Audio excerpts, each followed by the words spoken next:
So look, y'all, in this video, police made the scariest discovery of their life. And this all happened on July 10th, 2024. Hit that like and subscribe button, man. What was you doing on July 10th, 2024? I know I was just probably outside doing, it's like it's weird saying these dates and knowing that you was just out and about doing something. What do you know what you were doing? Go to your gallery on your phone. See what you were doing. 24, the Racine Police Department responded to a 911 call from a hiker reporting a dead body. But in just a few moments, their day will turn upside down. Oh, he is awake. I'm sorry.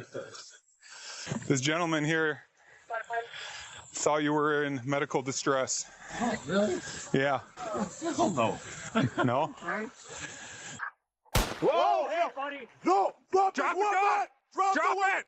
He's got a gun. He's got a gun. Drop it. Away from you. Drop it. Fucking hey. Drop the gun. Shots fired. Shots fired. 213, we need more squads out here ASAP. Not going back to jail. Kiss my ass on that one. I want that. Detective that's working on the case of my mother. Talk to the detective. What did you want to tell him? What my mother said about how she killed my brother? The shooter, 37-year-old Jesse Pat, is referring to an incident that occurred about 4 years earlier, on October 28th, 2020. His brother, 46-year-old Shannon Lloyd, hadn't been seen in weeks, so several concerned family members contacted the police to do a wellness check. According to the family, Shannon lived with his mom, Cheryl Christensen, whose mental health had been spiraling out of control recently. Cheryl looked like she was a problem in her day. And right now, too. They were concerned that she was going to do something drastic. Same police department needs you to come to the door. Cheryl, I just want to see him. Shannon, please. Okay, and I'll be gone. Since nobody was answering the front door, the family took the officers to the backyard where they might have better luck getting Shannon's attention. His back window right there. His name is Shannon. Shannon? They called his name a few more times, still no response, but the officers had one more trick up their sleeves that was sure to get them into the house. Racine Police Department, last warning. For the old Triple H. Huh? Reaching the door. As they were breaking in, Cheryl began yelling at them to stop, clueless that she was talking to the police and not her brother Joe. What the are you doing? Why are you harassing me? Come to the door and open it. More money. I don't have no more money. Open the door. Please leave me alone. I'm sorry, what is Please that? leave us alone. Open the door. We're going to finish kicking it in. No. Breach it. I'm calling the police. We are the police. Why are you doing this? Need you to open the door, ma'am. That's all. She's barricading the door. Hit it before she barricades it. Oh, man, put my hands into it. There you go. Police department. The officers walked into an eerie scene. Red paint was all over the door frames, and red X's were painted on any reflective surfaces throughout the house. However, the officers don't have time to focus on that, because Cheryl, who is potentially dangerous, could be hiding around any corner. Police department, make yourself known. Got bunch of closed doors back here. Cheryl, I need you to come out, please. Cheryl. Hey, Shannon, can you hear me? We're just going to hold right here until we get more. Yep. That's what the painted red. I don't know. That's weird. Backup arrived within minutes, and after establishing a game plan, they gave Cheryl one final warning. Cheryl Christensen, you're under arrest. We do not want to break any more property. We do not want anyone hurt here. Please come out. You are under arrest. With no response, the officers moved in, and behind door number 1, they discovered why nobody had seen Shannon recently. Right. There's somebody on the floor. Okay. You on the floor. Show me your hands. Can you put the blanket up? That's Shannon. He might be DOA. It was apparent that he had been lying there for multiple days, based on the level of decomposition. At first glance, they saw no signs of trauma to Shannon's body, so it was unclear exactly how he died. They breached the next few rooms one by one. When they opened the door to Shannon's room, they noticed that his bed had red paint around it as well. Cheryl was still nowhere to be found, but there was one room left to check, and this door was locked. Cheryl, I need you to come out with your hands out. Break down my house. Yeah. I've got taser. All right, ma'am. Lethal. Just listen. Just come out with your hands up. We'll get you some help, okay? I don't need help. Ma'am, we don't want to hurt you at all, okay? We just want to end this peacefully. Just come out, put your hands up. There's nothing going nothing wrong. Despite the calm tone from the officers, Cheryl wouldn't cooperate. So once again, they brought out the sledgehammer. Stand back from the door! Stand back from the door! Stand back from the door! Hands up! Show me your hands! Show me your hands! Get on the ball! It's okay, guys. Slow down. Ma'am, just relax. Keep your hands up. Put your hands behind your back. Hands behind your back! Hands behind your back! That's okay, guys. Slow it down. Get her again if we have to. Put your hands behind your back. Hands behind your back! We're gonna take you again, man. Hands behind your back! Stop resisting. We're good. Relax, ma'am. Everybody, we're good. Can I pull my pants? Okay, we got your pants. I feel like I'm gonna faint. Okay. We'll get you out, rescue you, and take a look at you, okay? Hey, Cheryl, have you taken anything? No, not Let's get She too old to be in here playing. Like you got on is this a vest with a hoodie on? You playing, Cheryl? Like you know what you did. her outside. Call that rig up. Now, why would you come to the door? My son hurt himself and broke some bones, and I couldn't lift him, and I didn't want him going to the hospital. Is this side all clear then? The officers couldn't understand why Cheryl didn't get Shannon any medical attention if she believed he was injured. You're not Shannon, gonna- Cheryl. You go to hell where you belong. That's my nephew, Cheryl. That ain't your nephew. You didn't do about him for years. Yeah, she thought he dead. That's what she just said. No! Not waited too damn long. They wondered if the family had any more insight into Cheryl's recent state of mind. So, after giving them some time to process what had happened, the officers began asking some questions. Cheryl's sister Candace told the officers more about Cheryl's concerning behavior leading up to this incident. I told you, I said she did a 360, there was something wrong. I knew it. I just knew it. I felt it. Every time I came here, there was something eerie going wrong, and she wouldn't let me in the house. And then yesterday, she said she put Shannon's stuff outside. I heard today. Well, that threw a red flag to me. Well, yeah, I said it was all Something wrong sitting with out Shannon? on the... Why are you getting rid of There was boxes his stuff? full of his stuff sitting out here from his supplies. I said, I want to know if Shannon's okay, you know. Right. She was, we're fine. Don't tell me how to take care of him. We're fine. Cheryl's erratic behavior was especially alarming because she was Shannon's caretaker. The officers had already put this together when they saw the hospital-like bed in his room, but they had no idea what condition Shannon had. Do you know his medical diagnosis and stuff like that? He got hit by a car when he was 14, which caused him to be handicapped, and he has brain damage, which he has hydrocephalus. Hydrocephalus is a buildup of fluid in the brain, causing brain damage and therefore a wide range of physical and mental symptoms. However, despite any impairments Shannon had, he was healthy as can be, according to his doctor. Do you know the last time he was at the doctor? Well, I know he had a doctor when I was here, but I think it was like Yeah. a month ago. They said he was very healthy. So I knew there was nothing wrong with Shannon. He was very, very healthy. The lead investigator also spoke to the family and discovered that Cheryl's spiral into madness began months ago when she started taking a new medication. She started saying this really crazy stuff about this guy that she's following on YouTube. Okay. And that she was sending him money, like $500 at a time. Because she's been saying it probably off and on throughout the year that the world's going to end. They're coming to get us. I think she lost it. I think she's on these meds. I think they took over her brain. I don't know. This guy took over her brain. He brainwashed her. What do you guys think happened? I mean, do you think this could be an issue where she just wasn't properly taking care of him? Do you think this is an issue where she might have killed him? Homicide.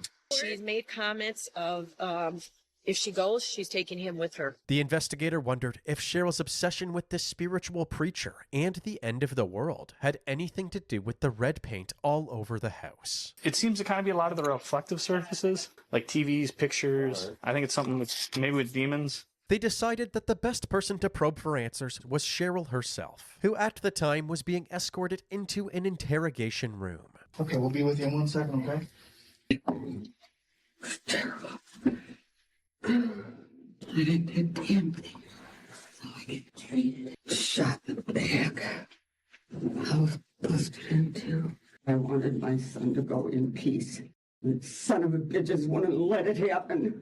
Cheryl had clearly convinced herself that allowing her son to die and rot in the bathroom for several days was some sort of noble act. But convincing the detective wouldn't be so easy. Hi, you Cheryl? Yes. I'm Detective Claypool. Can we chat for a couple minutes? Sure. Okay. If you don't mind my anger. No, I'm okay. I deal with angry people once in a while, so. I have a right to be angry as hell, and I am. Okay. The detective tried to calm Cheryl down, but any reassurance he offered only caused her to lash out even more. Cheryl, so my job here isn't to point fingers at anybody, okay? I don't know you. Oh, my house was just busted into because of something my brother said. I have a right to, my son is not doing well. All right, he broke some bones falling out of bed. Why does he have to be in a hospital? He deserves to pass peacefully. Cheryl kept repeating that Shannon deserved to die peacefully, but when she described what happened to the detective, it didn't sound peaceful at all. So let's kind of talk about Shannon here a little bit. So you said he climbed out of bed? Well, there was a big crash, and he started screaming. Okay. And I ran in there, and I tried to move him, but I couldn't even move him. He was all bent up like he was, like his bones were stuck. What do you mean by that? Can you describe it to me a little bit, or? He was just bent up on his side like this on the floor. Like in kind of the fetal position? Kind of. Would Yeah. that be accurate? Yeah. Okay. How did you get him to the bathroom? I just dragged him. Okay. I was going to put him in the hallway because it's carpet, and then I thought, I don't know what's going to happen. I better put him in the bathroom. Okay. I thought if he was going to pass away, I didn't want to see it. For the next 4 days, the only nourishment Cheryl gave him was a little bit of juice and water, along with some of her leftover medications. I know this is really painful to talk about. Did he ever ask you to call for help or anything? He didn't ask for anything. I only gave him something he asked. Okay. And was he asking for like food or water or something to eat, or No. you try giving him some medication maybe to help him? Yeah. And I told him, I said, it's for pain and sleep. It's some of my old medication. What did you give him? And tryptolene and diazepam. Okay. How many of each do you think you gave him? Depended on if it seemed like it was helping or not. If it wasn't helping. The medications Cheryl gave Shannon are sometimes used at low doses for sleep and pain. However, if the dosage is too high, the side effects can cause serious health issues, including coma, breathing impairment, or death. It's unclear how much Cheryl was giving Shannon. The autopsy results weren't available yet, so the possibility that Cheryl had killed Shannon directly by causing him to overdose wasn't out of the equation. After 4 days of consuming water, juice, and medications, Shannon stopped moving completely. He still had a pulse, but Cheryl knew he was on his way out. How come you never contacted rescue or police or anything after your son fell? I didn't want him going to the hospital where they cut him up for his organs and stuff. They tried to take him when he was 14. They tried to do that. Cheryl couldn't give a clear reason as to why she thought people were trying to harvest Shannon's organs. But she did say that multiple family members wanted him dead because he had a lot of money in his trust. People in the past have tried to get my son away from me because I had a trust put up for him. So it's up to me what happened to Shannon's money. Shannon goes in peace. F the money, his trust is gone. And I don't care where it goes. Cheryl's reason for letting Shannon die kept changing. First, it was to let him pass peacefully. He deserves to pass peacefully. Then it was so people didn't steal his organs at the hospital. I didn't want him going to the hospital where they cut him up for his organs and stuff. And now it was because she was overwhelmed managing his trust. F the money, his trust is gone. It was hard to tell if Cheryl was being deceptive or if she was out of touch with reality, throwing around a bunch of disconnected thoughts and paranoid theories. Cheryl is not here with us. Cheryl is on a different planet. So yeah, Cheryl is out of touch with reality right now. I 100% believe it. 2, she is not a fit caregiver. Her mental was look, a lot of family members and people like to try to make it seem like it was less than what it was. No, her mental was terrible. Her mental was already terrible, and y'all continued to let her be the caregiver. Like, you was like, oh, she just a little crazy lady. Nah, it's something wrong with her. It's physically something wrong with her. She's not a little crazy lady.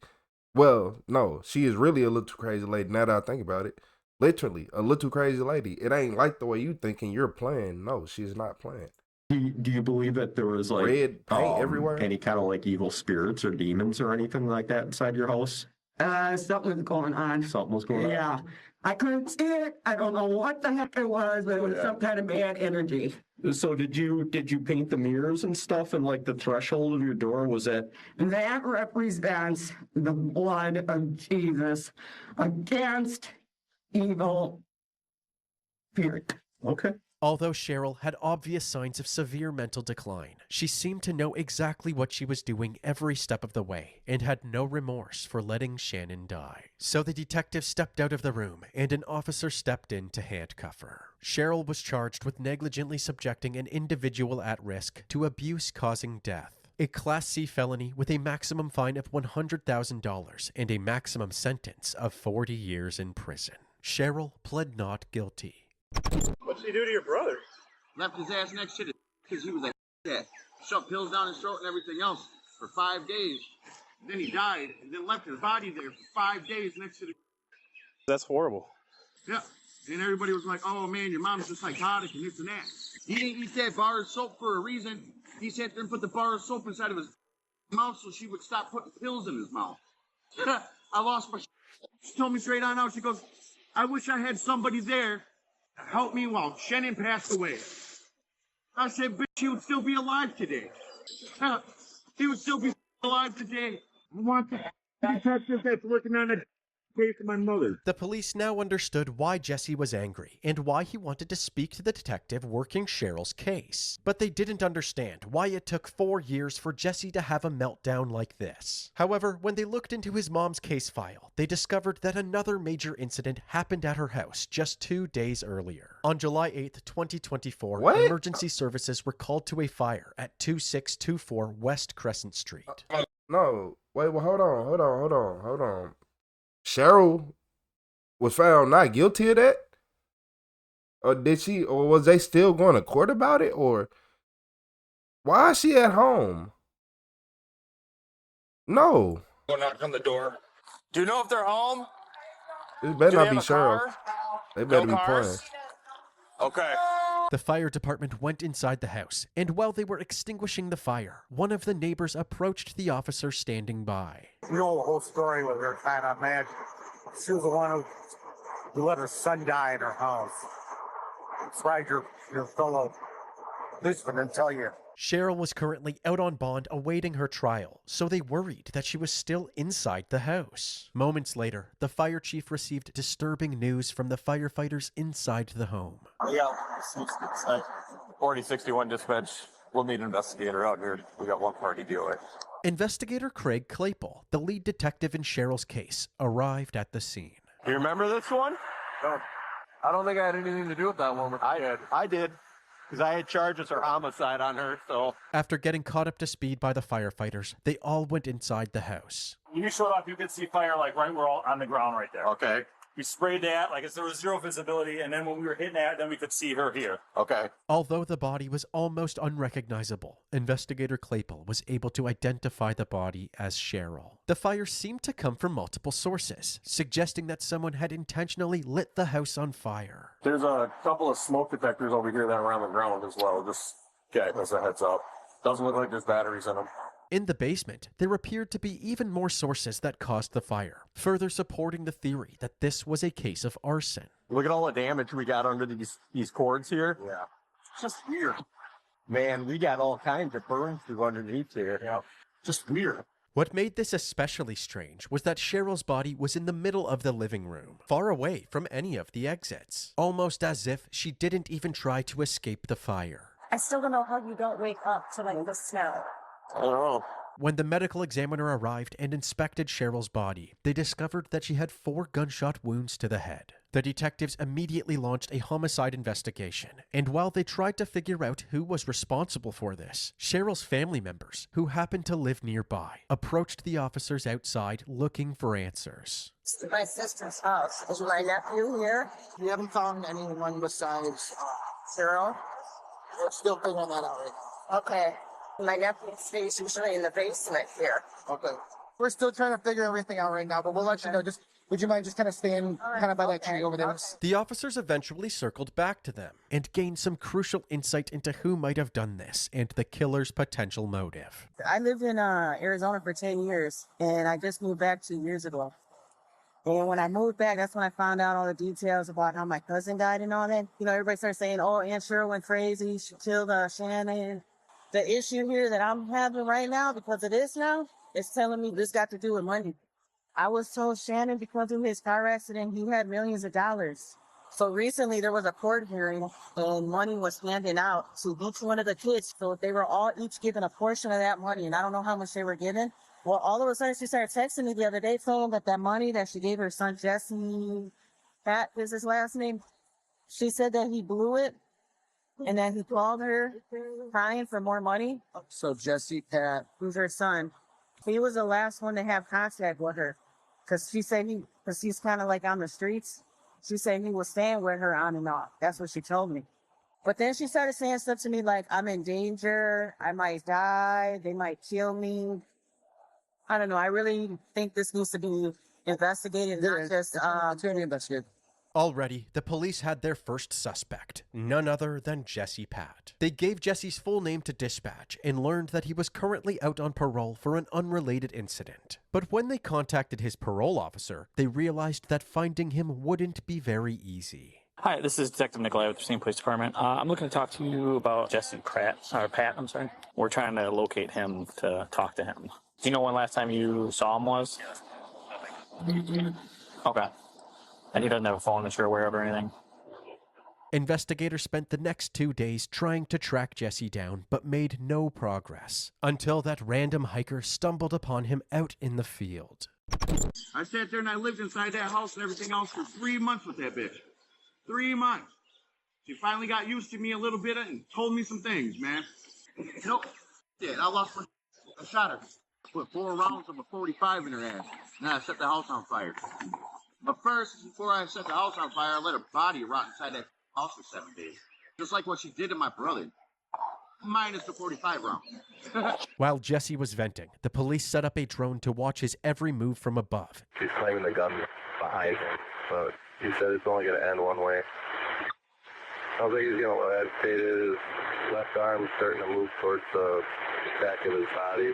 Eventually, the phone and cigarettes Jesse demanded arrived, and the police fleshed out a game plan for safely delivering the package to him, and if possible, put an end to this standoff. They are first going to throw the package to him. If Jesse goes straight to the package without grabbing the gun, they are going to shoot a non-lethal projectile to disorient him, then immediately move in and capture him. If Jesse tries to take aim at the police at any point during this plan, they will have no choice but to use deadly force. So they're going to try to hit him with a less lethal if he doesn't pick up the gun, okay? Obviously, if it's the other way, you know what. Jesse, look! Hey, these were the guys I was telling you about. They want to talk to you. They want to give you a phone and cigarettes. We're going to get this case out to you, Jesse. It has 2 cigarettes in it. Hey, no, it's not. No. It's just a hard case. It just has a phone in it, Jesse, and your 2 cigarettes. Okay? We're going to throw it out to you, okay? Look! Holy shit! That's the phone with the cigarette! Hey, you got it. You want me to? You got it. Go. Do it. Impact! Impact! Get him, drop! Please fire! Shots fired, suspect down. No injuries, no cop injuries. Suspect is down, everyone is okay. You guys okay? Blue coming in! Huh? All right. He gave us no choice. Unload, man. Just relax.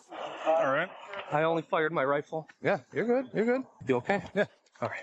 I'm all right. After the drone confirmed that Jesse wasn't holding his gun, a team of officers carefully approached him and began giving him medical attention. But once the medics took over, it wasn't long before he succumbed to his gunshot wounds and was pronounced dead. Really not the way I wanted this to go down. No. A man shot and killed by police at a Caledonia campground is connected to a homicide case in Racine.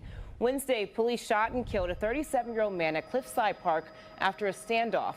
Police say that man has ties to a Racine address where a woman was found dead on Monday. Police say firefighters found the body of 64-year-old Cheryl Christensen in a home near Crescent and Webster after putting out a fire. Police say she had been shot multiple times.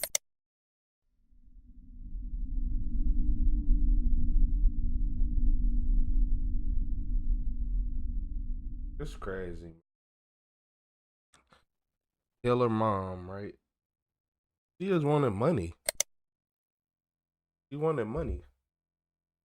I'm not gonna lie to y'all. I seen through it all. She wanted some money. All that faking, oh, I'm this and that. So now you got your mind, but look, you got your mind right now that you got some money. Okay. All right. Like, okay. Yeah, all right. Yeah, I'm just like, how did she? So look, she thinking clearly now that she got money, right? Yeah. So you was just broke going through something. So you wasn't even just tired. You were just financially broke and not having your way in life. But as soon as you got some money, you start thinking different. Okay. Okay. And the fact that she was out 4 years later, that blew me. I ain't gonna even lie to y'all. That threw me off. 4 years later, how?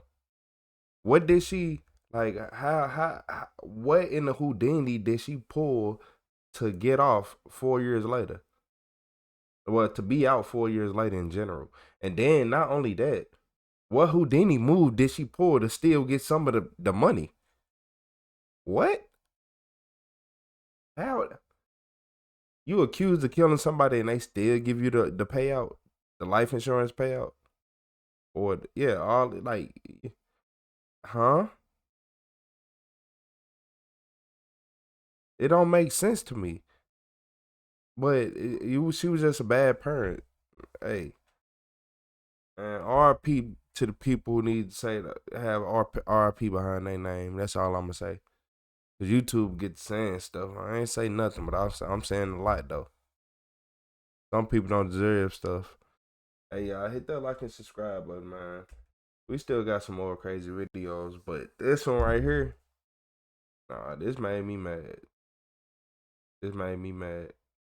Then the fact that her son went out the way he did, cause he was just tired of just living with it.